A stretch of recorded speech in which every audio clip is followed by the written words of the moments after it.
Manuel Bartlett es una criatura, surgida de los albañales más sucios y oscuros del sistema político mexicano.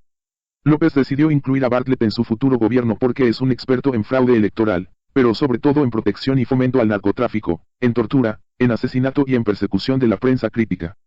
Como es sabido, en febrero de 1985 fue secuestrado, torturado y asesinado el agente de la DEA, Enrique Camarena. El crimen fue ordenado por los líderes del cartel de Guadalajara, porque el agente estadounidense los investigaba. En los siguientes meses y años, por presión del gobierno de Estados Unidos, el gobierno mexicano detuvo a varios jefes narcos que participaron en el asesinato de Camarena. Al mismo tiempo la justicia estadounidense investigó a los autores intelectuales del crimen y pronto surgió el nombre de Manuel Bartlett, secretario de Gobernación durante la presidencia de Miguel de la Madrid entre 1982 y 1988. En 2015 se conocieron los testimonios de 3 exagentes policiales de México, amparados por el Programa de Protección de Testigos de Estados Unidos, quienes describen con detalle la participación de Manuel Bartlett en la planeación del crimen, y cómo, el entonces secretario de Gobernación, presenció parte del interrogatorio y tortura de Camarena. ¿En qué momento usted se entera que Manuel Bartlett Díaz está inmiscuido en todo esto?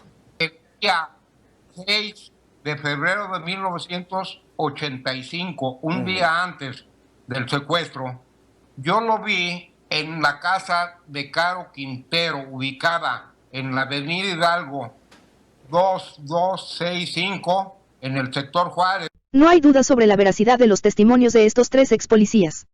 Como indica la revista Proceso, que también entrevistó a los testigos, el programa que los protege impone como condición a los protegidos no incurrir en ningún delito, tales como el perjurio o propalar informaciones que saben falsas.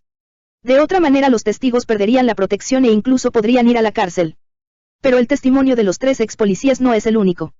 Tan importante como los testimonios de quienes estuvieron en la escena del crimen, lo es el de un testigo privilegiado, el general Jorge Carrillo Olea, quien precisamente entre 1982 y 1988 fue subordinado de Bartlett, en su calidad de subsecretario de Gobernación para Seguridad Nacional.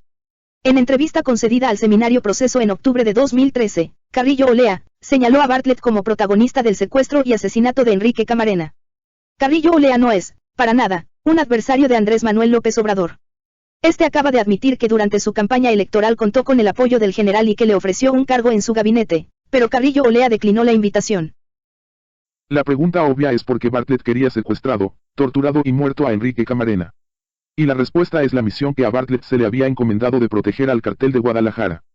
En efecto, desde finales de 1978, autoridades del mayor nivel entraron en negociaciones con jefes del narcotráfico, a fin de crear una organización única, un verdadero cartel de la droga, bajo la protección y estricto control del gobierno. Estas no son suposiciones nuestras, sino las revelaciones que diferentes testigos privilegiados y especialistas realizaron sobre el surgimiento del cártel de Guadalajara. Para 1982 el cártel estaba en funcionamiento y en su diseño y control participaban 2 figuras clave.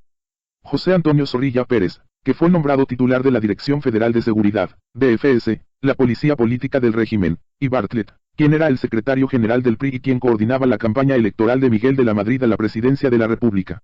Una vez que de la Madrid tomó posesión, ratificó a Zorrilla al frente de la DFS y nombró a Bartlett secretario de Gobernación. La DFS se convirtió en una organización criminal para controlar las operaciones del cartel de Guadalajara y de ello Bartlett sacó provecho. Uno de los referidos testigos protegidos presenció la entrega a Bartlett de $4 millones para financiar sus aspiraciones de convertirse en presidente de la República, en sucesor de Miguel de la Madrid. Cuando vi al señor Manuel Bartlett Díaz, él recibió ese dinero, los narcodólares, para su campaña política que corría a la presidencia de la República después de Miguel de la Madrid Hurtado. En 1987 Bartlett usó su narcodinero para una maniobra, tendiente a sacar de la competencia por la presidencia, ni más ni menos que a Carlos Salinas de Gortari. Bartlett contrató a 2 mercenarios para investigar un grave incidente durante la niñez de Salinas, el asesinato que él y sus hermanos cometieron contra la sirvienta de su casa.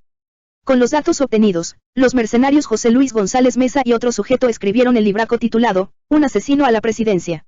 Al enterarse de la existencia del libelo, Carlos Salinas, que ignoraba quién se encontraba detrás de la maniobra en su contra, pidió a de la Madrid se investigara y frenara a los autores.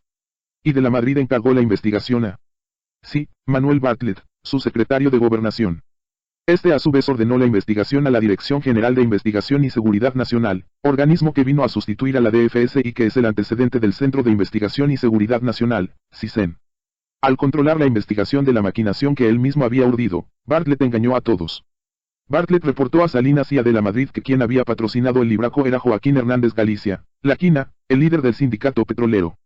En 1989 Salinas hizo encarcelar a La Quina. Pero la maniobra de Bartlett no tuvo el resultado que él esperaba.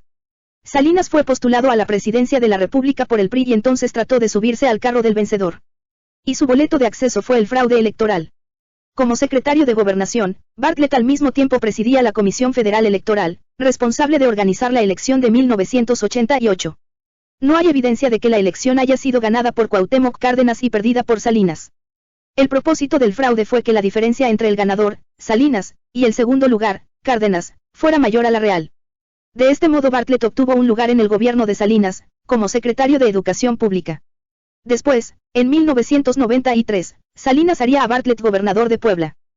Manuel Bartlett es un feroz y sanguinario perseguidor de la prensa crítica.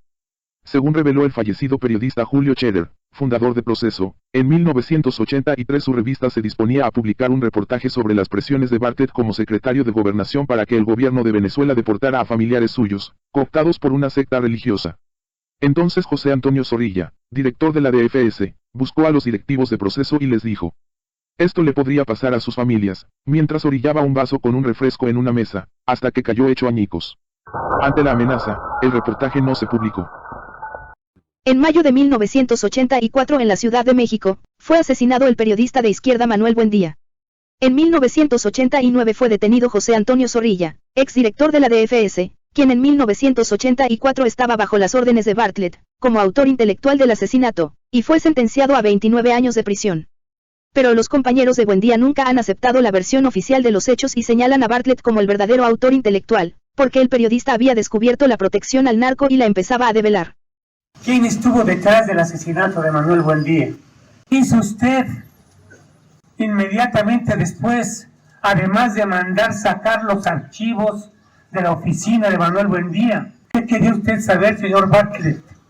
Señor Bartlett, respóndanos a los periodistas lo que aquí se le ha planteado.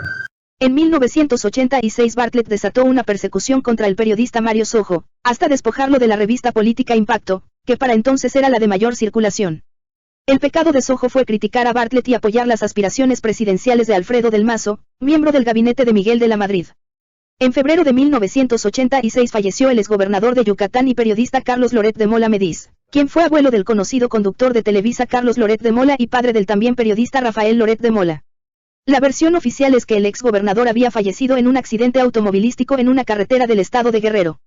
Pero su hijo Rafael ha sostenido que su padre fue asesinado por un agente de la DFS, por órdenes de Manuel Bartlett, debido a las críticas que hacía al gobierno de Miguel de la Madrid. Ciertamente Rafael Loret de Mola es un individuo dado a teorías de conspiración bastante ridículas. Pero deben considerarse dos cosas. Primera, que Rafael ha sido un partidario fanático de López Obrador desde 2006 y, dos, que, no todo lo que dice es necesariamente falso. Su relato sobre su comunicación con Bartlett, tras la desaparición de su padre, es verosímil. Recuerda que Bartlett le dio el pésame cuando su padre aún estaba en calidad de desaparecido y ni siquiera habían encontrado su cadáver. El entonces secretario de Gobernación, Manuel Bartlett, ahora ícono de la izquierda y de Andrés Manuel López Obrador, insistió en darme el pésame antes de que apareciera el cadáver de mi padre. Hoy, a 30 años de su partida, su ausencia es azote que cae en el rostro de los simuladores, de los bandidos, de los que perpetraron una conjura inmunda, como Emilio Gamboa, como Manuel Bartlett. Este es, pues, el retrato del sujeto, que López presenta como lo más representativo de su política y su futuro gobierno.